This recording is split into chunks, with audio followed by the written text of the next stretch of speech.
that good? Yeah, I think you're No? dating yourself by about 55 years in both cases. I think so. Yeah, I think that's true, but it's the only thing I can remember. I don't remember the last 55 years. I remember stuff that happened before that. Welcome to PTI. Shun Lee West. I know you've been to Shun Lee West. I know you like that. I have.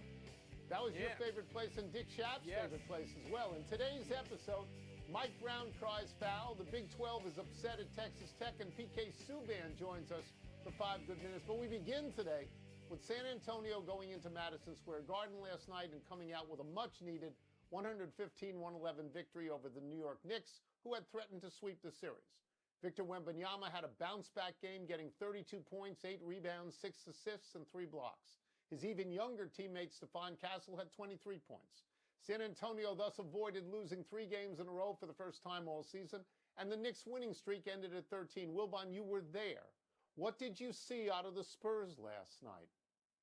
Well, Tony, it wasn't just the Spurs, but we'll start with them. Obviously, Victor Wembanyama, they established him early and low, meaning early and close to the basket, not early and 22 feet from the basket, early and inside. And he scored early. He had, 5 then 9 quick points, and his teammates took it from there. And they didn't stand around just jacking up threes sort of sleepily like they had early in, the first 2 games. So that to me, it set the tone, Tony. And they said to Karl Anthony Towns, we're going to challenge you. We're not going to just back off and let you get the best of this. Setting that tone worked. Ball movement. They had way more assists, but that ball movement also has to be compared and contrasted to the Knicks, who didn't have any ball movement, who had only 18 assists, I think, in 40 baskets. And Jalen Brunson, who's the most valuable Knick there is the last few years, he wasn't good last night. I told you that Jalen Brunson was going to be going against people who could defend him or at least try, and you got on me about that. Well, that's clear. Jalen Brunson has hit something like 31 out of 81 shots. He dribbled too much last night. He took too many shots last night. OG Anunoby and Karl Anthony Towns didn't have nearly enough shots, and they were really good. And Jalen wasn't really good, not really efficient. So the Knicks have to address that. Mike Brown has to address that. But the Spurs took advantage of it. They shot made enough of their foul shots, and they were the aggressor all night long, and it paid off. Yeah, I'm going to yield to you because you were at the game. I'll be more general in my comments. San Antonio had to win the game last night. If they had not won that game, the series would be over, and they won the game.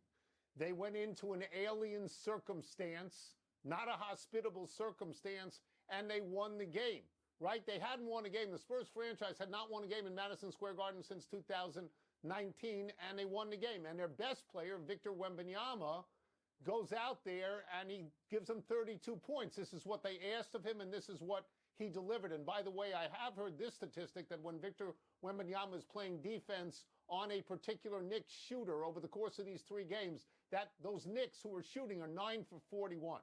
That's terrible, okay? The entire Spurs team was involved in this because they had 6 different people in double figures. They obviously played some defense. You mentioned Karl Anthony Towns. He had no points in the fourth quarter. The Knicks shot 7 of 27 in the fourth quarter. So obviously there's defense going on. Mike, I'll be brief on this. We have a series now. There are a lot of people who think that San Antonio has actually outplayed the Knicks in all 3 games. But I think that all of us would say it would not be a surprise if San Antonio won. The road teams have won the first 3 games. There's no reason they can't win a 4th. And then you got a 2-2 series and a best of 3. It's different that way. Let's go to what Knicks coach Mike Brown said after the game. Brown was stunned and angered that the Spurs got 24 free throw attempts in the second half and the Knicks got only 8. Brown said, quote, I talked to the officials and they said, well, this is a foul. This is a foul. Maybe we did foul, but they fouled too, unquote. Wilbon, again, you were there. Is Mike Brown right to call out the refs? He's fine. I never care when coaches call out refs. This is a tradition like, unlike any other. This is what coaches do. And Mike Brown was doing, he was like checking a box. This is what Phil Jackson has done it. Pat Riley, Chuck Daly, Red Auerbach, all the great coaches have done this forever. Greg Popovich. So they got bigger problems. They got to go back to the way they were playing after being down 2-1 to Atlanta. And they got to move the basketball. Karl Anthony Towns, who you mentioned in the previous story, he's got to have more than 10 shots. All right, he does.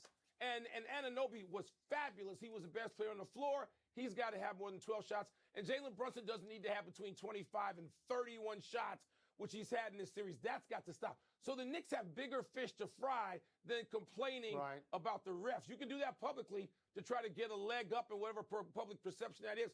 But you got to address these deficiencies which crept in and keep them from happening. And Tony, I'm just for a second here.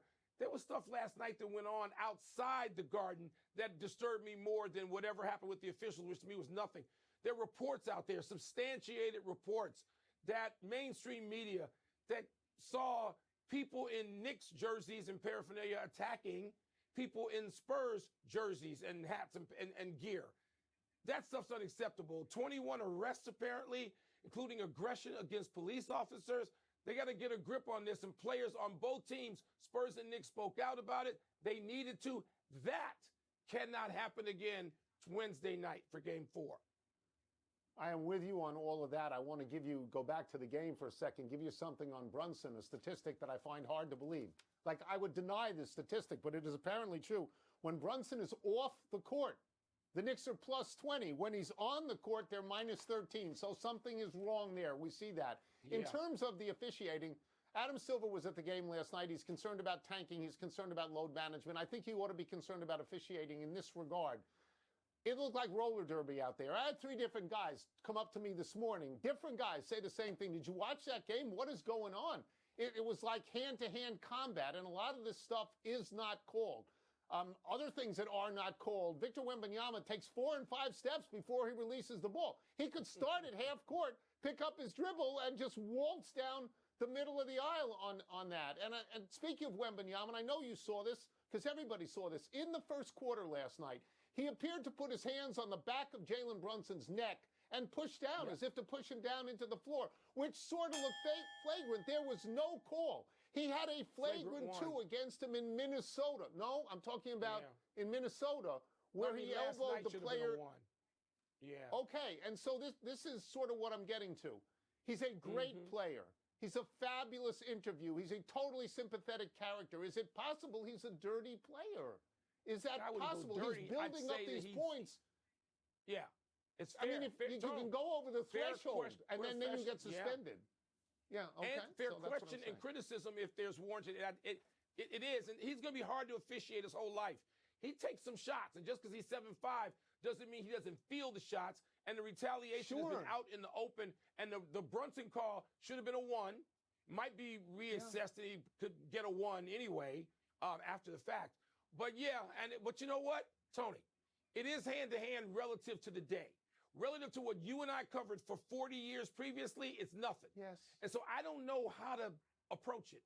I look at it in my mind's eye. I don't see Rick Mahorn and Bill Laimbeer, and I don't see that. But, Knicks fans are upset about it today. I know that. Texas Tech quarterback Brendan Sorsby has been cleared to play by a Lubbock County, Texas court. And other schools are furious about that.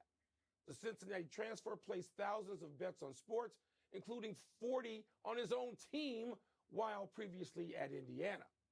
A Big 12 AD tells ESPN, quote, "We officially lost our soul," close quote. And some conference ADs are reportedly chatting about refusing to play the Red Raiders. Do you think, Tony, they'd follow through with that threat?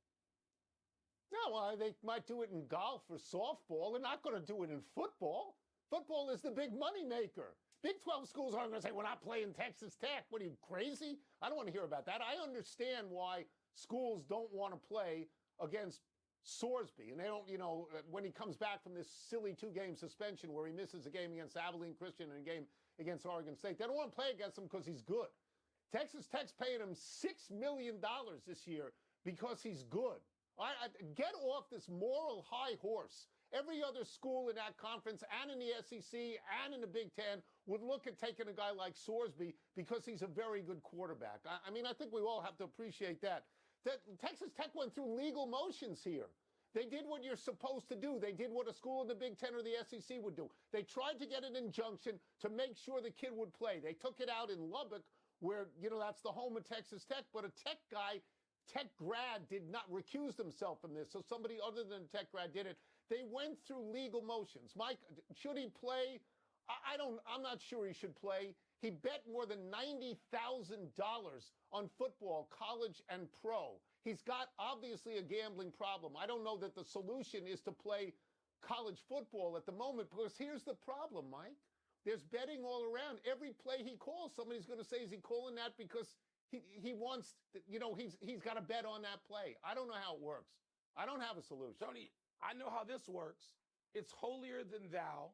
I hate it. It's so hypocritical because every league, every sport, our bosses, they're in bed with gamblers, plain and simple.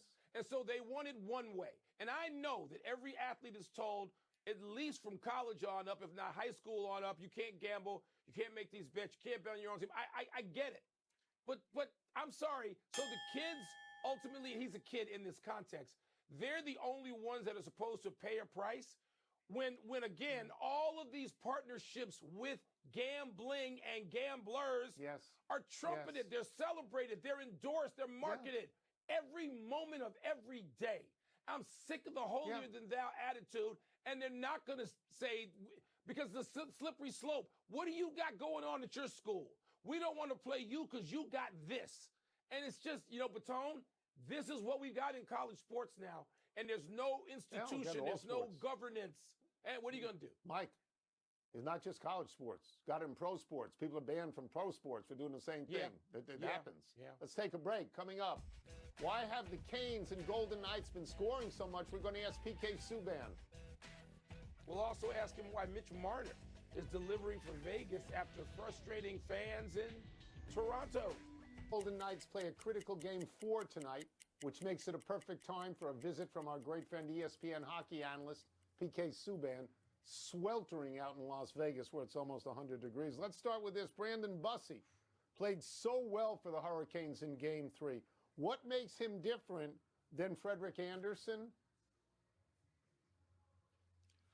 I think he's a little bit more active. He's a goaltender that when you watch him play, his style of play, I think, is going to complement the way that Carolina's got to play the latter part of this series to have success. Carolina's going to have to get their defense more involved, and which means they're going to have to open up the game a little bit. And it's not that they haven't been able to generate offense. Obviously, they've been able to. But as this series shifts, the play on the ice and through the middle of the ice is going to change. You're going to have to need your D to get involved, and that means that there's going to be more odd man rushes. They may be taking more chances on their breakouts. Brandon Bussey's going to have to make second and third saves. He's capable of doing that. He showed that in Game 3. Guys, you got to look out here. This is a guy that can come in and steal a game and put this game in a different feeling. Right now, it's a must-win for Vegas at home, but if this guy comes out and steals a game, we're back to square one again, and he's capable. PK, how are two teams known for their defenses producing such high-scoring games so far in this series? So much pressure. Both teams are extremely good checking teams. So that's the key to defense, is you got to be able to forecheck. Well, no one's been better than Carolina over the past decade, I think, in the league. And Vegas, they have the personnel to create turnovers on their forecheck. Applying all of that pressure, I was talking to someone yesterday about it, that just watching this game, the puck is in, they get shots on net, it's broken out of the zone, and it's back in. It's back and forth hockey. The margin. When he was with the Maple Leafs, PK, what's the difference? Well, I think that he's on a different team. He's in a different position. I think in Toronto, he just didn't have the team to back up the style of play that he could bring. He gets slotted into a team that does have heavy players, that's got a third and fourth line that can grind teams down, that their star players on their team are 6'1", 6'2", big body guys. If you look at Mitch Marner's teammates, they're all over 6'2", 6'3", but they also have the ability to read the game and think the game, which means that Mitch Marner is playing a different game out there than everybody else. And when you put him in a position to be able to dictate the game and read the game, hockey IQ off the charts, that's the result that you get, right? So Braden McNabb, a guy that was an afterthought, people didn't think was, look, he comes back into the game. Look at the difference that made. Mitch Marner has the ability to make players better. McNabb looked like Bobby Orr last game. Mitch Marner knows how to find open space. He knows how to play the game on a different wavelength, guys. It's just tremendous to watch. And last game, it was on the biggest stage for the whole world to see. All right, PK, we'll get you out of here on this. Is there anything specific that you will be looking for tonight in Game 4? Definitely in that. Bussy, I believe that this is a pivotal moment for Carolina. I don't think a lot of people, I'm not picking them to win this game tonight. To me, it's a must-win game for Vegas. You do not want to go into Carolina with this series tied up 2-2. I think it's almost going to be an impossible game for them to win in Carolina. So I see this thing coming back here.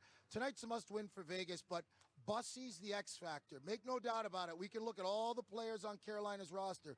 If this guy comes out and plays the game of his life, guys, it's a different series again. So the eyes will be on Mr. Bussy tonight. It's his movie. We're all extras.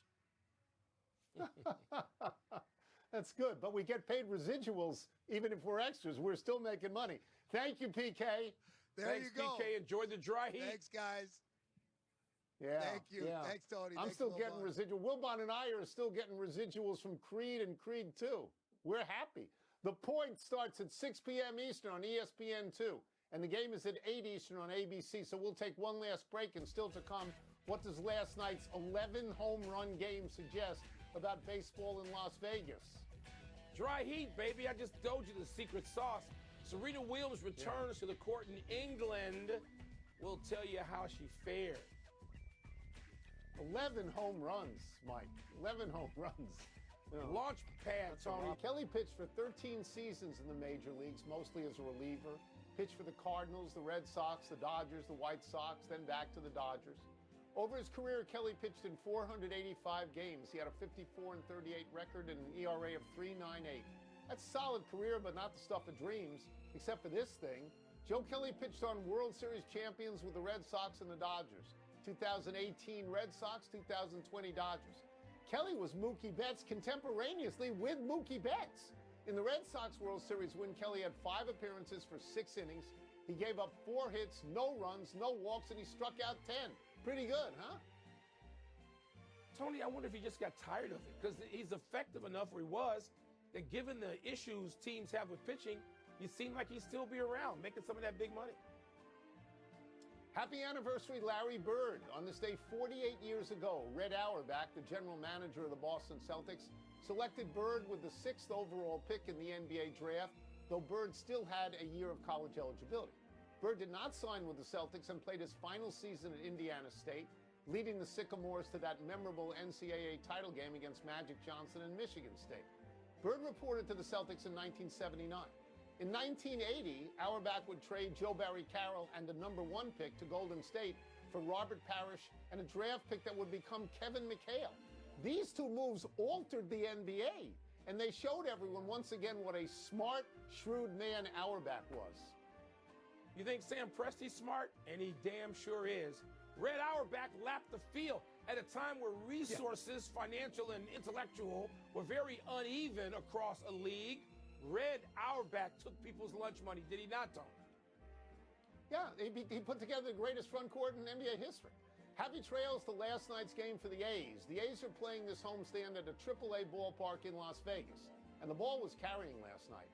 The Brewers and A's combined for 11 homers as Milwaukee won 15-14 in 12. Jake Bauers of the Brewers hit one of the homers and said after the game, quote, "I've never seen anything like that in Major League Baseball.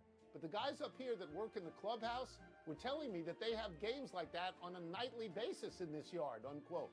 The A's will move from West Sacramento to Vegas full-time when the new stadium is ready at the start of the 2028 season. As you can see, this stadium's outdoors. This is the Sonoran Desert as we approach summer. Balls are flying out like golf balls, Tony. A wedge for me might be 130 yards out there. They're going to move in a dome full-time when they get to Vegas for real. Different deal. Different ball flight. I could clear the water if my ball would go that far if I played in Vegas, but there is no water. Let's go to the big finish. The Edmonton Oilers are reportedly closing in on hiring Mike Babcock as their new coach. Are you surprised?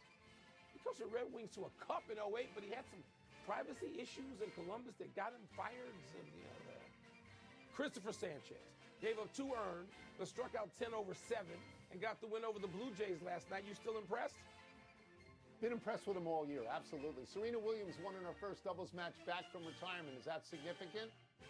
Yeah, because we know where this is going, or I feel it's going. It's coming to Serena playing again, which I'm sorry, I would love to see that. U.S. women's soccer plays a friendly down south, way south, against Brazil tonight. Big deal? I think everything is overshadowed in soccer by the coming of the World Cup. I do. Last one, Angel Reese returns to Chicago to face the Sky tonight. Are you intrigued? Yeah, I mean, with Keita Jackson's injury, we don't have a squad. But Angel Reese coming back, yeah, to Chicago. Excited to see that. We're out of time. We'll try to do better the next time, and I'm Tony Kornheiser. I'm Mike Wilbon. Same time tomorrow, Knuckleheads. And now,